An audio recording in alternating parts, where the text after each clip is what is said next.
Craig here on the third floor. Welcome to episode 8, where Ray and I break down the 10 Thunder's Yan Lo in Malifaux 3rd edition. How does a retainer crew perform on the table? Don't forget to rate and write a review for our podcast. You know you're our favorite listener, and this will help us find more people almost as cool as you are. Enjoy the episode.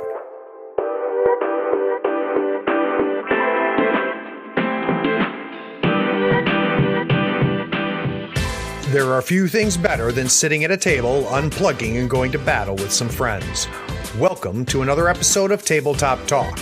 If you're looking for strategies, reviews, and tips on everything related to board games, card games, and miniature games like Malifaux, you are in the right place. This episode is a direct port from one of our YouTube videos. Be sure to subscribe to the Third Floor Wars YouTube channel. The link is in the show notes. Howdy folks, Craig and Ray here on the third floor. It's time to talk about the 10 Thunders. Quick disclaimer. Malifaux 3rd edition was still in open beta when we filmed this, so some of the details may have changed, but overall the theme should remain about the same. We are producing new content about Malifaux on a weekly basis. Make sure you like this video and subscribe, and we can't thank everybody enough who's been leaving comments both on our channel and our Facebook page. Enjoy the video. Okay, Yan Lo, dual faction master. If you've declared 10 Thunders, you're telling me that you've got Yan Lo as your master, what am I going to expect to see? It really depends, and that's something about Yan Lo that's probably the coolest thing about him. Okay. So, to answer that question properly, let's talk about what he does. Okay. The big thing he does is he powers up. He attaches what are called Ascendant upgrades. Every time he activates, he chooses from one of 5 upgrades, and each of these upgrades gets slightly better when it attaches, the more upgrades you have on you. Okay, so they kind of build off each other? They build off of each other, and they all give him unique abilities. And what the flavor of how you play Yan Lo is going to be the order you attach these upgrades and when you attach them. So is there a cap? They're not to attaching the upgrades. It's just once per turn, star of activation, you immediately do it. Okay. But every upgrade he has up to 3... gives him +1 to every duel he performs. Oh, wow. Okay. When he gets to 3, he gets +1 to his movement. Okay. And I think also when he gets to 3, his damage goes up. So in theory, then, I should anticipate by turn 3, when he activates, he's going to get that third one. If he survives all 5 turns, does he end up with all 5 upgrades? Oh, yeah. Okay. All right. Wow. Yeah. So depending on which upgrade of the 5 I pick and in which order, that's really going to determine things. So can you give me kind of a spectrum? Yeah. So basically his 3 things are murder, control, and juggernaut, tankiness. Okay. Those are the 3 modes he can kind of go. His darkest magics is his base attack, and there's an upgrade that allows you to take an extra one for free, and then when he gets to 3, when it attaches.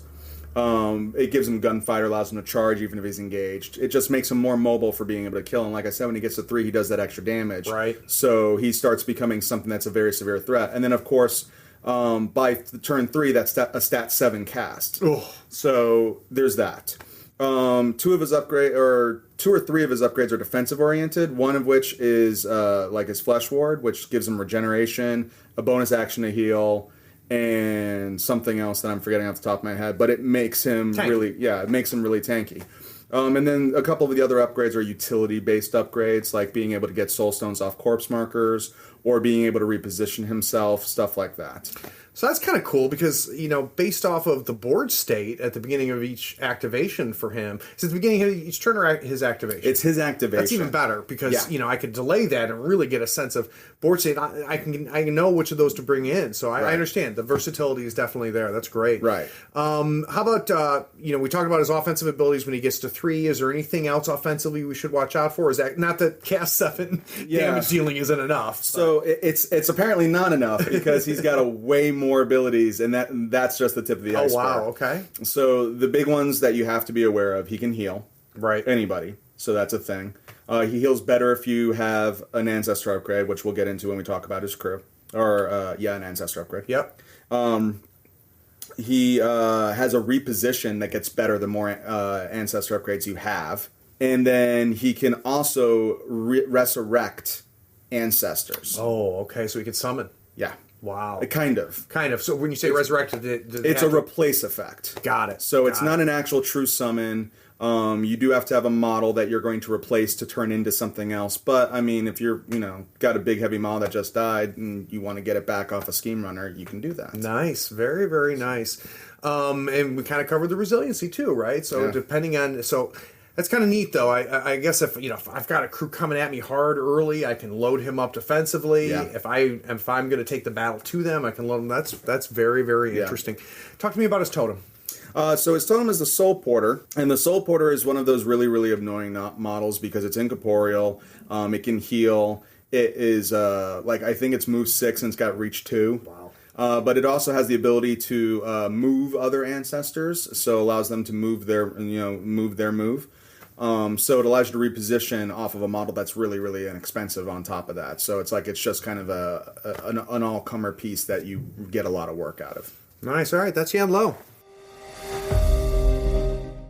All right, if you've declared Yan Lo, I'm expecting some retainers, right? Yes, you are. So talk to me about that retainer keyword. So the retainer keyword doesn't have a, per se, unique ability like some of the other keywords do. What it does is it has a kind of unique thematic to it. Okay. So all the retainers fall into one of two categories, ancestors and non-ancestors. And all the ancestors, when they die, have a demise ability that attaches a reliquary upgrade that is relevant to that model. Okay. So, for instance, Izamu. So when Izamu dies, a model within 6 inches, I believe, gets to attach the reliquary Izamu upgrade. Okay. So what this does is it imparts some of the power of that model to the other model. Like the soul kind of melds onto them. And this does two things. Number one, it gives them the buff I just mentioned. But number two, that's how Yan Lo can get Izamu back. Got it. So the ability That's where the replace happens. That's where the replace happens. You can like that model that now is wearing that upgrade, I can now turn that into an Izamu. Okay, that's pretty cool. It's pretty cool. Yeah, like just thematically, that's really fantastic. Cool. It's absolutely fantastic. And what it does is it allows this play style where you can kind of almost be fearless. Yeah. Like it's like, oh, Izamu, go up there. Go ahead and get murdered. I'll just replace you. Sure. And then so the non-ancestor aspect of the turn keyword are kind of all around bolstering that concept. So the models of import here are definitely the Gokudo, which are they're hard to kill Scheme Runner that when they have a reliquary upgrade on them and they're replaced into the ancestor, they get to summon back on the board from a table edge. Oh, wow, that's interesting. Okay. So they're kind of immortal in that regard. Yeah. But it also makes them big targets because I don't want you to get this guy back for free and then still have a model after that. I want it to at least cost something. So that's probably their only real downside. But then there's the Komainu, who are super tanky, kind of brawler beater models that are going to get into your opponent and kind of keep them away from things like your Gokudo. They can take hits from friendly models. Like you can just be like, hey, my guard dog is here. He gets that hit instead. So that helps keep Yan Lo alive in the early game because he's very squishy until turn 3. So when we're talking about offense, then obviously Izamu, offensive threat. Absolutely. What other big offensive threats? The big offensive threats are probably really Izamu and Yan Lo in the crew.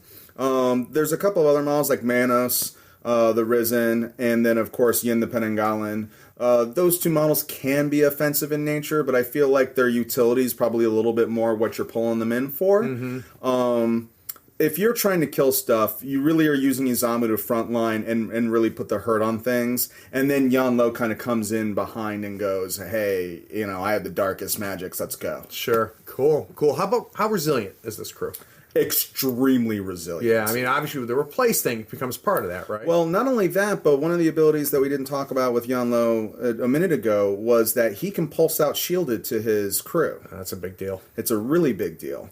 And so he can pulse out shielded. He can pass out heals. One of the retainer models is a healing model. Everyone's got some form of either armor or hard to kill or regeneration. Nice. You throw all of these things together, add in the replace concept, and you've got a crew that's incredibly hard to remove. Yeah.